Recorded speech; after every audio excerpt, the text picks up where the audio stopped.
আগরতলার প্রধান রেফারেল হাসপাতাল জিবি হাসপাতাল, আর সেই জিবি হাসপাতালে নাকি এবার হেনস্থা হচ্ছেন সেখানে থাকা বিশেষ পরিষেবা দেওয়া কর্মীরা, অর্থাৎ যাকে এক কথায় স্পেশাল বলা হয়। সেই স্পেশাল যারা স্টাফ রয়েছেন হাসপাতালে, জিবি হাসপাতালে যারা স্পেশাল হিসেবে কাজ করছেন, তাদের এবার অভিযোগ হচ্ছে যে জিবি হাসপাতালে তারা সঠিকভাবে কাজ করতে পারছে না। প্রধান রেফারেল হাসপাতালে তারা এবার হেনস্থার শিকার।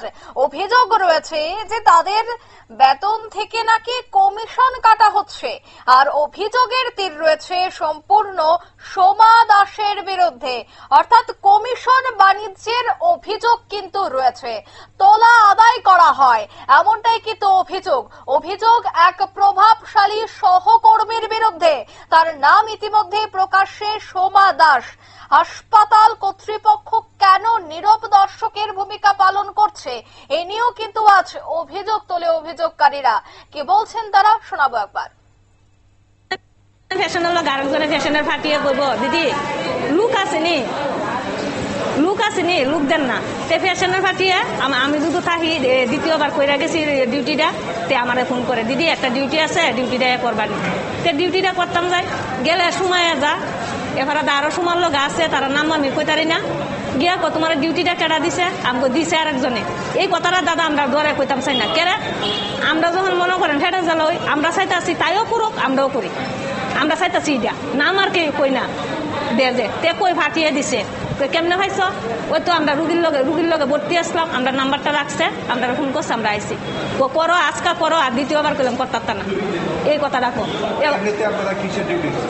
ওই তো মনে করেন ওখানে টমা সেন্টার রুগী আইছে, এই পেশাল না, মনে করেন বাড়ির লোকে থাকতে অসুবিধা হইতেছে, আমরা দিয়ে আসি রা তারা বাড়ির লোকে জাগা বাড়ির বুঝলে আমরা যত্ন করি, আমরা একটা পেশেন্টে ধরি, আমরা 10-12টা ধরি না, বাড়ির লোক বললে আমরা যত্ন করি। কি কারণে করে এটা তো স্যার আমরা কইতারি না, আমরা জিজ্ঞাসা করলে তো আমরা ডিউটি দেয় না, এর তো আপনার কাছে আইসি, মানে তাইও যেমন ডিউটি লইয়া চলতারে আমরাও যেমন চলতারি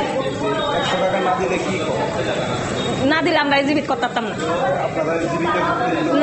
না আমরা ফাটি ধরলে ফাটির লগে ওই প্রযুক্তি দিব, কবে তাই লইয়েন না দিদি আমার নাম্বার নেন, আমার নাম্বার নিয়ে ফোন করেন, আমরা ওই আমার বাদ করে দেয় তাই কইরালা, তাই ফাটির রুগীটা ধরালা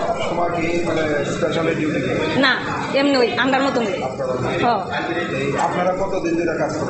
আমরা যা করতেছি, আমি আজ যা ওইয়া গেছে গা 1 বছরের মতো সমাজে করতেছে, অনেকদিন হয়েছে 2-3 বছর হয়ে গেছে কেমন। ওখানে আমরা চাইতাছি তাইও যেমন পেশার রুগী লইয়া তাইও যেমন ডিউটি করতারে, আমরাও যেমন করতারে। ঈদের মাঝে যখন আমরা 1 মাস রুগীটা ডিউটি করে গেছি, দ্বিতীয়বার যেমন তাই গিয়া যেমন বাধা না দেয় আর কমিশন যেমন না খা, তাইও চলুক আমরাও চলি। বহুত মানুষ তাদের নেই, হ্যাঁ এমনটি আমারে দিছে, তাইনেরে দিছে দিয়া কমিশন লইতেছে। দেখেন যে চিন্তা করেন 100 টাকা করে যদি কমিশনটা তাই 3 দিন করলে আমরা 3 দিন যদি করি 300 টাকা নেগা, 4 দিন করলে 400 টাকা নেগা, আবার তাই তো 500 টাকা ভাবই না। ডাক্তারের লগে তো আমরা কই আমরা বাড়ির লোক, তাইও কো আমরাও কই, তো ইডি করে তো আমরা স্যার পেডাল চালাইতে করছি, নাহলে আমরা টাউন শহরের মধ্যে আমরা কি করে খাম, জীবিকা কাছে আছে দেখে আমরা সুবিধা পাই দেখে আমরা করতেছি। এটা কি সাজেনি সমাজে এই কাল দিয়ে এরা যে লুক লাগাই যে করে আরো আছে, আমার দেখা মতে 4-5 জন আছে। আমার নাম চন্দনা সরকার, বেকারি বিশ্বাস। আপনারা শুনলেন তাদের এই বক্তব্য, তাদের এই অভিযোগ করছেন যে একটি দল রয়েছে, একটি কমিটি রয়েছে, এবং তারা প্রতিনিয়ত জিবি হাসপাতালে যারা স্পেশালের কাজ করে থাকেন তাদের থেকে তোলা আদায় করে। পার ডে অর্থাৎ প্রতিদিন 100 টাকা করে তারা কমিশন খায়, এমনটাই কিন্তু অভিযোগ তিনি করলেন। এখন দেখার বিষয় হাসপাতাল কর্তৃপক্ষ এই বিষয়টায় কোনো পদক্ষেপ গ্রহণ করে কিনা। নিয়ে নিতে ছোট্ট একটি বিজ্ঞাপন, বেরোতেই সঙ্গে থাকুন।